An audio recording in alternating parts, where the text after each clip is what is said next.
మన వనజీవి రామయ్య గారి సంస్మరణ సభ ఏర్పాటు చేసిన టీకే సేవ సంఘ సభ్యులకి, ఈరోజు సంఘ అధ్యక్షులైనటువంటి రవిశంకర్ గారికి, సభాధ్యక్షులు గౌరవాధ్యక్షులు దశరథరావు గారికి, ఉపాధ్యక్షులు సూర్యారావు గారికి, మరియు శ్యామ్ కుమార్ అన్న గారికి, ప్రధాన కార్యదర్శి లక్ష్మీనారాయణ గారికి, కోశాధికారి నిమ్మలూరి గారికి, ఇక్కడ వచ్చేసినటువంటి అన్ని సంఘ సభ్యులు, అన్ని రకాల పదవులున్న కుల పెద్దలందరికీ కూడా నా హృదయపూర్వక నమస్కారం తెలియజేస్తూ, నిజంగా వనజీవి రామయ్య గారి సంస్మరణ సభ హైదరాబాద్లో టీకే సేవ వారి ఆధ్వర్యంలో నిర్వర్తిస్తూ, దానికి సంఘాల భేదం లేకుండా రాష్ట్రంలో ఉన్న అందరినీ కూడా ఆహ్వానించి మన వనజీవి గారికి నివాళులు అర్పించాలని వారు ఒక నిర్ణయం తీసుకొని ఇక్కడికి అందరినీ ఆహ్వానించినందుకు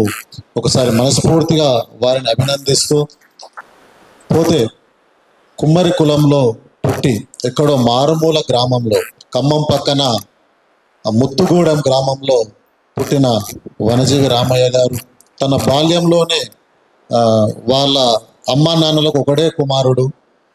తన బాల్యంలో అందరూ స్కూల్కు పోతే ఆయన స్కూల్కు వెళ్ళకుండా చిన్నప్పటి నుంచే ఈ విత్తనాలు పెట్టి చెట్లను పెంచాలనే ఆలోచన తనకు భగవంతుడు ఎట్లిచ్చిండో తెలియదు. నిజంగా ముత్తుగూడెం నుంచి కొంచెం పెద్దగా అయినాక వాళ్ళు రెడ్డిపల్లికి వెళ్ళారు. అక్కడికి వెళ్ళినా అక్కడ పొలాలు ఉన్నాయి వాళ్ళవి. ఆ పొలాల రీత్యా వాళ్ళు ముత్తుగూడెం నుంచి రెడ్డిపల్లికి వెళ్ళినా కూడా ఆయన చెట్లను నాటడమే అదే పనిగా పెట్టుకున్నాడంట. ఈ విషయాలన్నీ మాకు ఎప్పుడు తెలిసినాయంటే 2017లో తనకు పద్మశ్రీ అవార్డు వచ్చినప్పుడు ప్రకటించినప్పుడు వెంటనే మేము రెడ్డిపల్లికి వెళ్ళడం జరిగింది.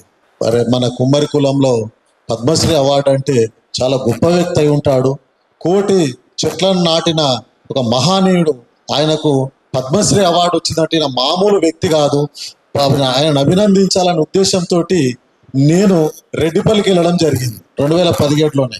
ఇంకప్పటికి ఢిల్లీ వెళ్ళలే ఇంకా వాళ్ళు పద్మశ్రీ అవార్డు తీసుకొని. నేను వెళ్ళి చూస్తే ఇంటికి వెళ్ళగానే అప్పుడు మా దరిపల్లి సీరన్ ఉండే ఖమ్మంలో, తనతో పాటు వెళ్ళినప్పుడు చూస్తే ఆయన ఇల్లు, ఆ వాతావరణం అంతా చూస్తే నేనేమనుకున్నా అంటే భారత ప్రభుత్వము పద్మశ్రీ అవార్డు ప్రకటించిందంటే ఆయన ఎంతో గొప్పవాడై ఉంటాడు అనుకున్నాను. అక్కడికి వెళ్ళాక చూస్తే సహజమైన సరళమైన జీవనం కొనసాగిస్తూ నిరాడంబరంగా మామూలు స్థితిలో ఉన్నాడు ఆయన. నేను వెళ్ళి చూడగా, మేము ఇంటికి వెళ్ళగానే ఇంట్లో లేడు. సిరన్న ఎక్కడ పోయిందంటే ఈయన మా కాకనే, మా చిన్న ఆయన ఇక్కడ ఎక్కడో ఉంటాడని చెప్పి ఆ రోడ్డు పొడితే పోతే ఆ చెట్ల కింద ఉన్నాడు ఆయన. ఆ ఇంటి దగ్గర నుంచి పెద్ద పెద్ద చెట్లు ఉన్నాయి, ఆ చెట్ల కింద ఉండుతాను. పోయి తొలుకొని వచ్చినాం, ఇంట్లో కూర్చున్నాం. వాళ్ళ భార్య, అప్పుడు ఆయనకు 3 కుమారులు అయితే నడిపి కుమారుడు చనిపోయాడు. అప్పటికి నడిపి ఆయన చనిపోయిన ఉండే, పెద్ద ఆయన చిన్న ఆయన ఉండే. పెద్ద ఆయన అప్పుడు చనిపోలే, 2017లో ఉన్నాడు మేము వెళ్ళినప్పుడు. అయితే అందరం ఇంట్లోకి వెళ్ళినప్పుడు మేము హైదరాబాద్కి వెళ్ళి వచ్చినాము. అరే రామయ్య నాయనకు పద్మశ్రీ అవార్డు వచ్చిందంటే కలిసిపోదామని వచ్చామంటే వాళ్ళు కూడా అందరూ సంతోషపడరు. కూర్చున్నాం, మాట్లాడుతుంటే ఆయన ఒక మాట చెప్పిండు. నిజంగా ఆ మాట చెప్పినప్పుడు నాకైతే ఆ గుండెల ఇట్లా ఒక రౌతు పడ్డట్టు గుణపంలో డల్లు మంటది కదా మనం. ఒక్కొక్కసారి మనం వినరాని మాటలు విన్న ఏదైనా సంఘటన డల్లు మంటది గుండె అంటాం చూడు. ఆ విధంగా ఏం నాయన అందరేమో రకరకాల సేవలు చేస్తూ గుర్తింపులు తెచ్చుకుంటే నువ్వు చెట్లు నాటితే పద్మశ్రీ అవార్డు వచ్చింది, నీకు ఆలోచన ఎందుకు వచ్చింది ఆయన అని అడిగా ఇట్లా. దానికి ఆయన ఏం చెప్పిండంటే, ఈ కదిలే జీవాలు, నోరులేని జీవాలు, నడిచే జీవాలు, నోరున్న జీవాలకు సేవ చేస్తే ఎంత పుణ్యం వస్తుందో నాకు తెలియదు, కానీ ఈ జీవాలన్నీ బ్రతకాలంటే ప్రాణవాయువు కావాలి. ఈ నడిచే జీవాలు, మూగ జీవాలన్నీ బతకాలంటే ప్రాణవాయువు కావాలి బిడ్డ. అదే వృక్షో రక్షతి రక్షత నేను చిన్నప్పుడే నేర్చుకున్నా. అందుకే వీళ్ళందరినీ బ్రతికించే ప్రాణవాయువునిచ్చే చెట్లను పెంచుతున్న బిడ్డ, అంతకంటే గొప్ప సేవ్యం కావాలి అన్నాడు ఆయన. ఆ మాట వినంగానే నిజంగా నా గుండెల డల్లు అన్నది ఒకటేసారి. అసలు మనం ఇంత చదువుకొని ఇంత మహానగరంలో ఇంత రకరకాల జనాల మధ్య తిరుగుతున్నాము, అయినా ఇంత సమాజం పట్ల ఇంత పరిజ్ఞానం మనం నేర్చుకోలేకపోయినాము. ఎక్కడో గ్రామంలో ఉండి చదువుకోకుండా మామూలు స్థితిలో ఉండి, ఆర్థికంగా కూడా ఎక్కడ ఎదిగిన వ్యక్తి కాదు, మామూలు స్థితిలో ఉన్న వ్యక్తికి ఇంత అత్యుత్తమైన అవగాహన, జ్ఞానం ఎట్లా ఇచ్చాడు భగవంతుడు అనేది అక్కడ అర్థం కాలేదు నాకు కూడా. అంటే ఆయన ఏ జన్మల పూర్వజన్మ సుకృతం ఈరోజు ఆయన ఈ భూమి మీద ఒక రామయ్యగా ఒక జీవి, మన కుమ్మరి కులంలో పుట్టిన ఒక జీవి రాను రాను కాలక్రమేణ బాగా రూపాంతరం చెంది వనజీవిగా రూపాంతరం చెందిన వ్యక్తి. ఎందుకంటే తన దరిపల్లి వంశంలో పుట్టి కూడా తన ఇంటి పేరును దరిపల్లి కాకుండా వనజీవిగా మలుచుకున్నటువంటి వ్యక్తి మన రామయ్య గారు. నిజంగా ఎందుకంటే ఈరోజు చిన్న చిన్న పదవులు వస్తేనే మనం నిజంగా చెప్పాలంటే 5 సంవత్సరాలు ఉండే పదవులు ఒక వార్డు మెంబర్ అయితే గ్రామాలలో, ఒక ఉప సర్పంచ్ అయినా సర్పంచ్ అయినా ఇట్లా ఏ రకమైన పదవులు తీసుకున్నా కూడా ఆ 5 సంవత్సరాల పదవులు ఇంకా 2 సంవత్సరాల పదవులు ఉంటాయి, నామినేటెడ్ పదవులు. ఓ డైరెక్టర్, టెంపుల్ డైరెక్టర్, ఆ డైరెక్టర్, లేకపోతే ఇట్లా ఇలాంటి పదవులు ఇచ్చిన వ్యక్తి కూడా ఆ 2 సంవత్సరాల పదవికే ఎంతో ఉత్సాహపడి సంతోషపడి గర్వంగా గొప్పగా చెప్పుకొని చాలా తన పేరును ఖ్యాతి పెంచుకోవాలని చూస్తాడు. కానీ జీవితాంతం తన నిస్వార్థమైన సేవచే భారత ప్రభుత్వం తనకు పద్మశ్రీ అవార్డు ఇస్తే కూడా పద్మశ్రీ అవార్డు అంటే పెద్ద అవార్డా, నేను చెట్లను నాటే కంటే పెద్దది కాదు కదా అనే ఉద్దేశంతో దానితోటి తను పెద్దగా ఎక్కడ కూడా ఖ్యాతి చెప్పుకోకుండా ఆ వృక్షాల సేవలోనే ఉండడం నిజంగా ఆయన యొక్క గొప్పతనం. అలాంటి యొక్క మనసు నిజంగా అందరికి వస్తుంది అంటే రాదు కాబట్టే తను ఇలా పద్మశ్రీ అవార్డు పొందగలిగింది. నిజంగా ఆ అవార్డు ఇందాక మన అన్నవాళ్ళు సురరావన్న చెప్పిండు, మన వాళ్ళు చెప్పినట్టు కూడా ఒక ఉన్నతమైన కులాల్లో, అంటే మనది కూడా ఉన్నతమైన కులమే, ఆర్థికంగా ఉన్న కులాలో ఏ ఒక్కరికి పద్మశ్రీ వచ్చిన వాళ్ళు ఎంతో గొప్పగా చెప్పుకుంటారు ప్రతిదీ కూడా. కానీ అది కాకుండా తను చెట్లనే నాటడం, వెళ్ళిన వాళ్ళని చెట్లనే నాటమనడం, చెట్లే పర్యావరణాన్ని కాపాడుతాయి, ప్రతి మనిషికి ప్రాణవాయువు అని చెబుతూ జీవనం సాగించి ఎక్కడ కూడా ఒక రూపాయి తీసుకోకుండా, రూపాయి లేకుండా కుటుంబాన్ని కూడా కష్టపడి బతుకురు బిడ్డ అని చెప్పిండు. కానీ ఆయనకున్న స్థలం చూస్తే జాగా ఖమ్మం నుంచి మహబూబాబాద్ వెళ్ళే రోడ్డుకు ఉంటుంది, ఎకరన్నర స్థలం ఉంటుంది రోడ్డుకు.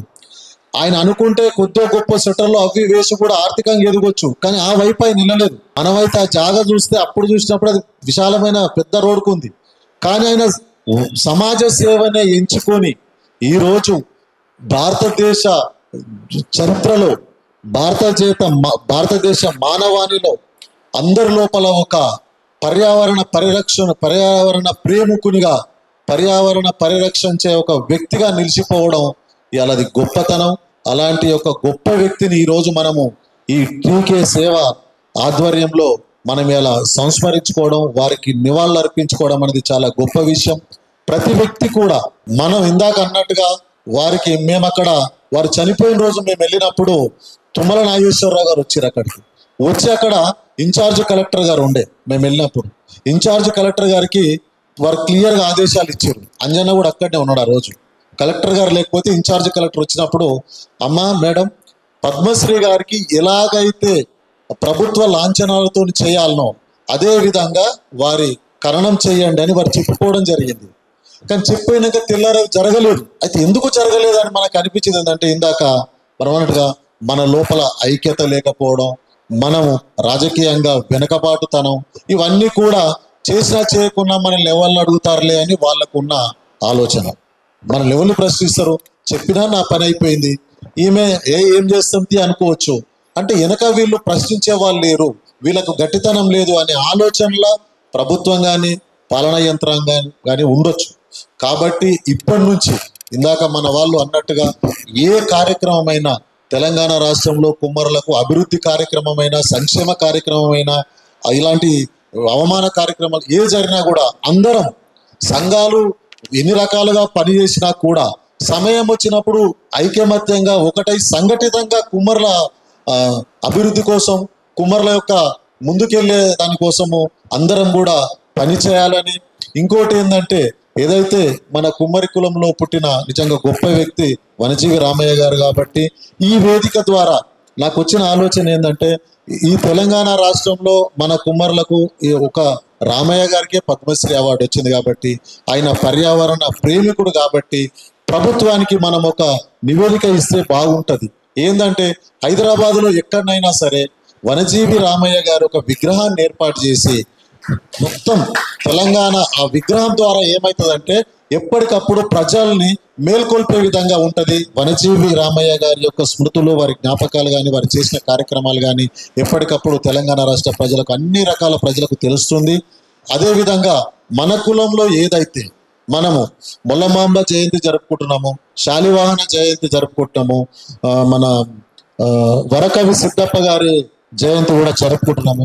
అదేవిధంగా ఈ సంవత్సరం నుంచి వనజీవి రామయ్య గారి జయంతిని కూడా మన తెలంగాణ రాష్ట్ర కుమ్మరులందరూ జరుపుకుంటే వారి యొక్క అంటే నిజమైన నిస్వార్థమైన సేవ, నిరాడంబరమైన వ్యక్తిత్వము, వారి మంచి మనస్సును కూడా మనము ఎప్పటికప్పుడు ప్రతి సంవత్సరము మన కులానికే కాదు తెలంగాణ రాష్ట్రంలో అన్ని కులాలకు కూడా వారి గొప్పతనాన్ని చాటి చెప్పినట్టు అవుతుంది. కాబట్టి ఒక్క స్మారక ఎక్కడైనా తన విగ్రహాన్ని ఏర్పాటు చేసుకొని ప్రతి సంవత్సరం అక్కడ మనము జరుపుకుంటే బాగుంటుంది. దానికి ఈ వేదికలో ఉన్న పెద్దలందరూ కూడా మనం ఆలోచిస్తే బాగుంటుందని తెలియజేస్తూ దాన్ని ఇక్కడికి ఆహ్వానించి ఈ చక్కటి అవకాశాన్ని ఇచ్చిన టీకే సేవ సభ్యులందరికీ కూడా మనస్ఫూర్తిగా ధన్యవాదాలు తెలియజేస్తున్నాను.